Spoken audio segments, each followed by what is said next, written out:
আর কিছু না, কারণ সব দলই তাদের বেস্টটা দেয় তাদের খেলার সময়। তো কখনোই একজন আমার আইডলকে নিয়ে যদি কিছু বলে আমি তাদের আইডলকে নিয়ে কিছু বলবো এরকম না। বাট হ্যাঁ, তাদের সুবুদ্ধি হোক, তারা বুঝুক খেলা মানে কি, খেলার টিম সাপোর্ট মানে কি। একটা টিম সাপোর্ট করতেছি দেখে যে বাকি টিম গুলাকে ছোট করে কথা বলবো, এটা আসলে কোনো অ্যাকচুয়াল সাপোর্টারের কাজ না। তাদের শেষে কি বলার?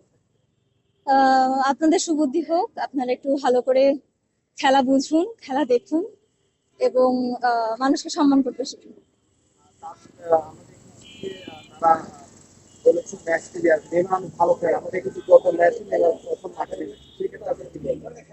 আমি চাই নেইমার খেলুক, কারণ সে অনেক কষ্ট করেছে এবং অনেক ইনজুরিকে সাথে নিয়ে সে খেলার জন্য ট্রাই করছে অনেকবারই। অনেক ইনজিওর্ড হয়েছে সে, তো আমি অবশ্যই চাই যে নেইমার ওয়ার্ল্ড কাপে খেলুক এবার।